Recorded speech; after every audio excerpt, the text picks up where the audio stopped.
Assalamualaikum warahmatullahi wabarakatuh. Selamat siang Bapak Franz. Kami dari kelompok 6 ingin mempresentasikan tugas besar yang berjudul analisis penjualan Aquamart di tahun 2025 menggunakan Microsoft Power BI. Nah, pada proyek ini kami juga melakukan pengolahan data mulai dari import data, transformasi data, modeling hingga membuat dashboard interaktif menggunakan Power BI. Lanjut di slide kedua, di latar belakang di era digital ini saat ini menjadi aset yang sangat penting buat perusahaan dalam mengambil keputusan. Nah, oleh karena itu diperluin nih tools yang ngolah dan visualin data secara efektif. Salah satunya adalah Microsoft Power BI. Nah, pada penelitian ini kami juga menggunakan dataset penjualan Aquamart di tahun 2025 terdiri dari 1.200 transaksi dengan 21 atribut. Data tersebut lalu dibersihkan, dimodeling, dan divisualisasikan menjadi dashboard agar menghasilkan informasi yang bermanfaat bagi perusahaan. Lalu di slide 3, profil usaha dan tujuan. Profil usaha Aquamart adalah sebuah toko retail yang menjual gimana perlengkapan akuarium dan ikan hias kayak akuarium, pakan ikan, filter lampu, obat ikan, dan aksesoris lainnya. Nah, tujuannya dari analisis ini ngolah data penjualan menggunakan Microsoft Power BI melalui proses data cleaning, data modeling, dan visualisasi dashboard sehingga dapat memberikan insight mengenai penjualan, profit, produk, dan performa sehingga cabang sebagai dasar pengambilan keputusan bisnis. Lalu di dataset slide 4. Nah, di dataset ini kami gunain berupa file Microsoft Excel dengan nama dataset penjualan Aquamart tahun 2005 yang sangat lengkap. Dan dari dataset ini terdiri dari 21 kolom, 1.200 baris dan transaksi sehingga cukup responsif untuk ngelakuin analisis penjualan. Lalu di slide 5, import data ke Power BI. Langkah awalnya mengimport data itu menggunakan Power BI, dimasukin ke sumber data yang nantinya akan kita diolah lebih lanjut. Lalu di slide 6, membuka file Excel. Pertama nih, kita itu buka aplikasi Microsoft Power BI dulu, lalu pilih menu yang mengimport data dari file Excel yang telah disiapin. Masuk ke slide 7, sudah memilih dataset. Setelah itu kita tuh milih nih file Excel yang kita udah siapin dengan format dataset penjualan Aquamart underscore 2025 underscore lengkap. Kemudian bukanya itu agar Power BI lebih mudah dibaca di seluruh data. Lalu ke slide 8, load data. Selanjutnya kita mencentang tabel penjualan Aquamart, kemudian menekan tombol load agar data masuk ke dalam Power BI. Lalu di slide 9, transform data. Setelah data berhasil kita buat yang tadi kita buat langkah-langkahnya, seluruh kolom itu muncul ada panel di sebelah kanan seperti kayak yang kalian lihat sebelah kanan. Terus kita milih menu transform data buat masukin ke Power Query dan mulai lakuin proses pembersihan data. Lalu di slide 10 ada Power Query. Nah, setelah milih transform data tadi, kita lanjut ke tampilan Power Query Editor. Di sini seluruh data tuh kita cleaning, kita transformasi sebelum data digunakan buat dashboard. Lalu di slide 11, proses transformasi data. Pada bagian ini kami tuh mulai melakukan transformasi data, tujuannya supaya mastiin data kita jadi lebih rapi, konsisten, terus siap juga dianalisis sehingga hasil visualisasinya nanti tuh jadi lebih akurat. Lalu di slide 12, nambahin custom column. Nah, langkah pertamanya gimana? Dalam transformasi menambahkan custom column, terus caranya milih menu add column, lalu kita kemudian milih custom column. Nah, ada fitur di sini digunain membuat kolom tersebut menjadi rumus. Lalu di slide 13, menghitung total modal. Nah, di slide ini tuh kita membuat kolom baru bernama total modal. Nah, rumus yang kita gunain adalah quantity dikalikan modal atau quantity kali modal. Dengan kolom ini kita dapat tahu total biaya yang kita siapin di transaksi penjualannya itu berapa. Lalu di slide 14 menghitung for profit margin. Lalu kami membuat profit call margin. Rumusnya profit total penjualan, profit margin digunakan buat mengetahui ini presentasi keuntungannya berapa yang kita dapat dari setiap transaksi sehingga dapat mengukur tingkat efisiensi penjualannya tuh. Lalu di slide 15 gunain data type. Setelah profit margin dibuat yang tadi, kita tuh tipe datanya kita ubah dulu menjadi decimal number. Supaya apa? Supaya hasil perhitungannya tuh di angka desimal sama angkanya tuh lebih akurat daripada kita gunain dalam analisis maupun visualisasi. Lalu di slide 16 kita hapus dulu yang nggak penting nih. Di tahap ini, di bagian ini kita tuh hapus kolom yang nggak perlu kita pakai dalam proses analisis, misalnya kolom hari. Tujuannya apa? Supaya dataset menjadi lebih sederhana dengan diproses dan juga berisi informasi yang benar-benar dibutuhin buat pembuatan dashboard.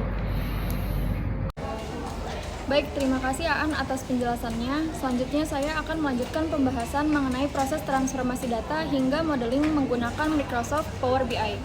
Kemudian pada slide menghapus data kosong, kita melakukan pengecekan terhadap data yang kosong atau nol. Pada contoh ini, pengecekan dilakukan pada kolom cabang. Jika terdapat data kosong, maka nilai nol dihilangkan agar data yang digunakan lebih bersih dan hasil analisis nantinya akan menjadi lebih akurat. Kemudian pada slide mengganti nama kolom. Selanjutnya beberapa nama kolom kita ubah agar lebih mudah dipahami. Misalnya kategori pelanggan diubah menjadi tipe pelanggan. Kemudian harga satuan diubah menjadi harga. Dengan nama yang lebih sederhana, proses analisis maupun pembuatan visualisasi akan menjadi lebih mudah. Kemudian pada slide mengubah tipe data. Berikutnya kita memastikan tipe data pada setiap kolom sudah sesuai. Misalnya kolom modal, harga, profit, total penjualan, dan diskon diubah menjadi decimal number. Langkah ini penting supaya Power BI dapat melakukan proses perhitungan dengan benar dan menghasilkan data yang akurat. Kemudian pada slide menghapus data duplikat. Selanjutnya kita mengecek apakah terdapat data transaksi yang sama atau duplikat.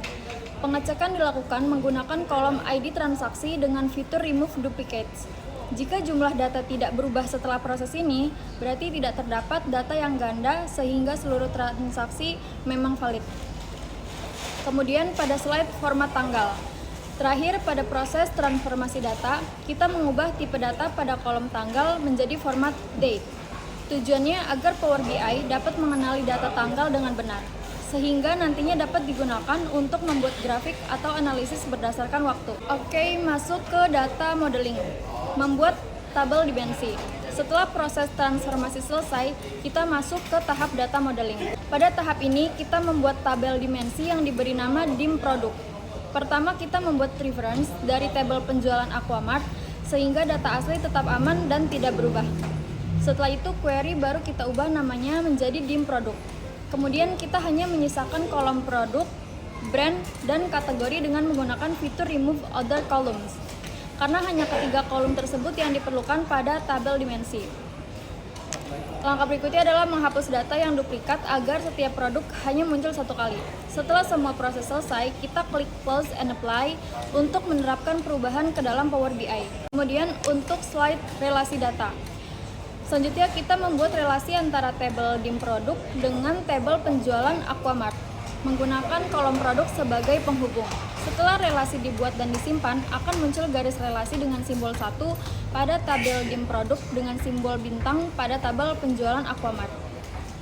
Relasi tersebut menunjukkan dengan one to many, yang berarti satu data produk pada tabel dimensi dapat digunakan oleh banyak data transaksi pada tabel penjualan.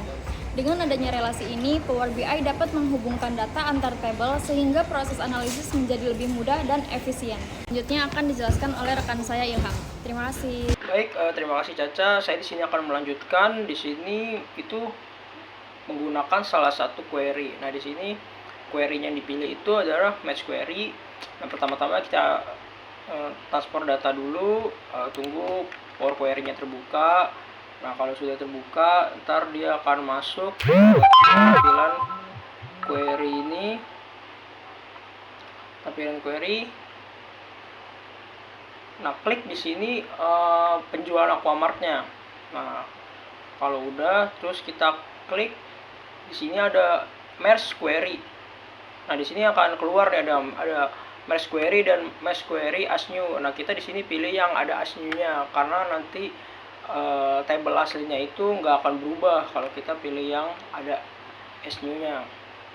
Nah, lanjut lagi nanti kalau kita udah pencet yang tadi tuh merge query yang as new, nanti akan tampilannya seperti ini nih. Aku masuk ke tampilan merge-nya. Nah, di sini kita klik aja di penjualan Aquamart ini di produknya, dan di dim produknya itu yang produknya juga. Nah, terus di join key-nya ini kita pilih left outer. Nah, kalau udah semua seperti ini, tinggal kita pencet OK aja. Nah, lanjut lagi di sini. Nah, ini kan akan muncul nanti nih. Kalau kita udah pencet tadi OK, akan muncul merge query 1, ya kan? Nah, ini kita tinggal rename aja menjadi merge product. Nah, terus di sini akan muncul nih tadi nih kolom dim produk. Nah, terus kita di kolom produk sebelah kanan itu ada tanda panah, itu kita pencet aja. Nah, di situ kotak yang produk, di situ jangan kita checklist. Nah, di situ habis itu kita pencet OK aja. Nah, oke, di sini kita lanjut lagi ke visualisasinya, ya kan? Nah, di sini kita pertama-tama yang pasti kita buat judulnya dulu. Nah, di sini kita pakai judul dashboard penjualan Aquamart tahun 2025. Nah, gimana cara gunainnya? Gunainnya pertama-tama kita masuk ke bar di insert. Nah, habis itu kita mencet text box. Nah, itu baru tadi kita tulis tuh dashboard penjualan Aquamart tahun 2025. Nah, di sini tinggal disesuaikan aja. Misalkan lebarnya ini kita sampai full kanan kirinya tuh kita lebarin. Habis itu kita kasih bold, terus kita buat fontnya, misalkan di sini kelompok saya pakai Arial Black, terus kita centerin. Nah, itu membuat judul dashboardnya.